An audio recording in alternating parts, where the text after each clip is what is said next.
Today's lesson then is 3.3.9, technology and the marketing mix.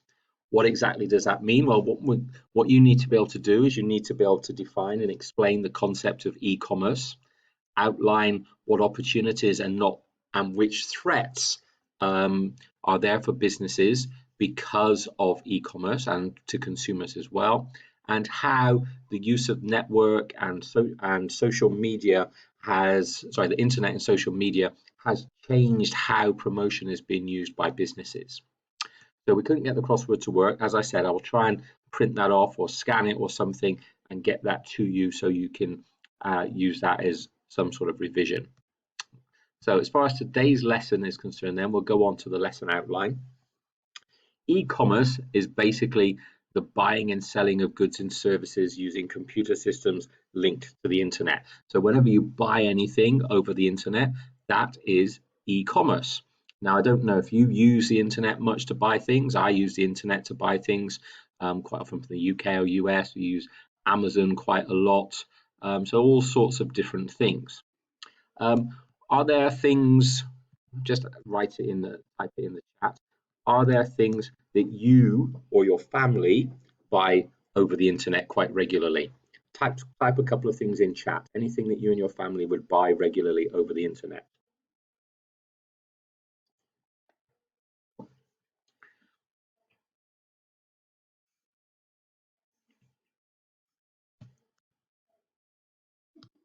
Now, the e-commerce market itself is something that has become incredibly valuable over recent years. It's something that didn't exist really or barely existed 20 years ago, and now is worth billions and billions and billions of dollars. For some businesses, that's the only place they operate. You know, Amazon, for example, Amazon don't have shops. They only operate online. For other businesses, they might not have any e-commerce presence at all because of the type of products they offer or the service they provide. You know, providing a service is often more difficult online, although that's what we're stuck with at the moment in school. So it depends. I mean, it depends how much people like to actually go and see the product themselves before they buy it, whether it's appropriate or not, and whether it's mass produced. If you're getting something that's mass produced and it's always exactly the same, then it's relatively easy to buy it through e-commerce. Sort of things I wouldn't buy over e-commerce are some food items if they're frozen or chilled or fresh, because you're just never quite sure exactly what you're going to get. But packet stuff or long-lasting stuff, I think, is easier. Okay, so what I want you to do now is I'm going to stop this for a bit. I want you to have a look at the opportunities and threats to business and consumers of e-commerce listed on page 199 and 200. Now, there's quite a bit there. There's a big table, opportunities, threats, business, consumers. I want you to go down and I want you to note down the key points from that table. Okay, now I'm going to give you, I'm going to say 12 minutes to do that. So I want you to come back online at 13:35. Okay, 1:35 if you prefer. So I'll just put that there. Come back at 13:35. In the meantime, go away, go through in your notebook, put today's heading in, note down the opportunities and threats for producers and consumers of e-commerce. All right, so those are the pages 199 and 200. If you've got any problems, I'll just be here in the Google Meet so you can come and ask me. Okay.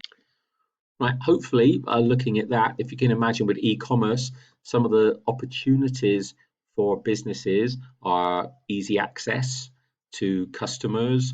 They don't have to have expensive shops. They can rent cheaper space for storage, for warehousing, direct access to customers, those sorts of things.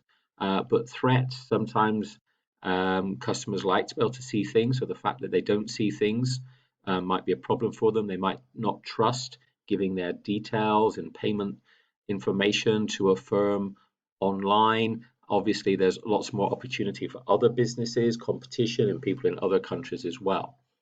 For consumers, more choice. You can buy from almost anywhere in the world. Generally, it's usually cheaper.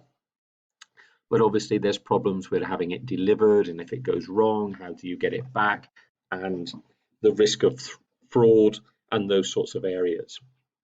So those are some of the key points in terms of opportunities and threats to businesses and consumers of e-commerce, and there's lots more in the textbook, so hopefully you've got some key ones noted down in your exercise book. The other thing we need to look at is changes in technology and how that impacts upon the 4 Ps. There's been big changes in technology over the last few years, and that impacts on each of those areas. For example, product. Changes in technology mean there are new products, or new products are updated more quickly. If you think about mobile phones and the features on mobile phones, this is all relatively new. You look at smartphones and where smartphones are now, where they came from. They've only been around for about 10 to 15 years as such, smartphones. And a whole range of others sort of products which are rapidly changing because of technology. Okay, I don't know what your first mobile phone you remember seeing, but it was probably quite different to what you have now. I mean, mobile phones didn't exist for the first sort of 25, 30 years of my life, so they are completely different to when I was your age because they weren't there at all. Price.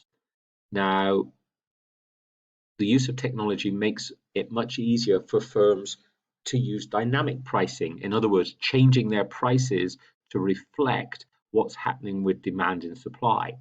If you think about airlines, airlines will use dynamic pricing. If a flight becomes busy, they're going to put the price up.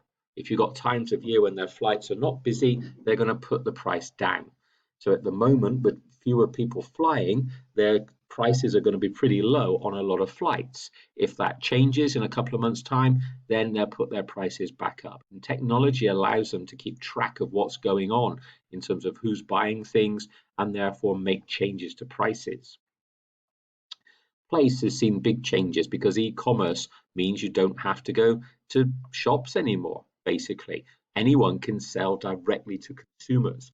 So the way that products are getting from the producer to the consumer is changing. You're going to get a lot more channel 1 distribution, direct from manufacturer, or channel 2 using a wholesaler. Because a wholesaler, or I suppose not even channel 2, sorry, because that's a retailer, but just a wholesaler without a retailer. Therefore, Amazon really is just a big wholesaler. They buy things from businesses and stock it in huge warehouses and then sell it on to consumers. And some of the biggest changes have been in promotion, especially through the use of social media and social networking, because that's influenced the way businesses promote their products. Things like Twitter, sponsored links on Google search, adverts coming up there, so paying search engines, reviews on websites, blogs, etc. All of these are being increasingly used by businesses to promote their products. And I'm sure you've got lots of examples of any time you use social media, any time you use the internet, there will be adverts and other types of promotion going on there all the time.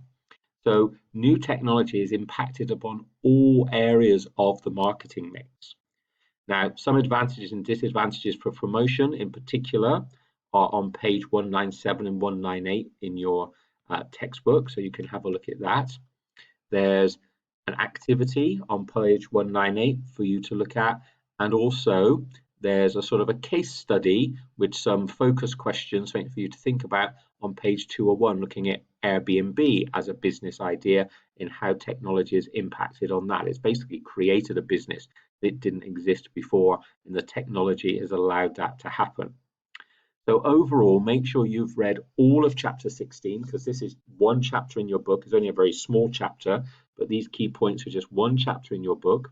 So make sure you've read all of chapter 16, you've got notes on the important points, and you've done the activity on page 198. Those are the key things that you need to make sure that you have completed.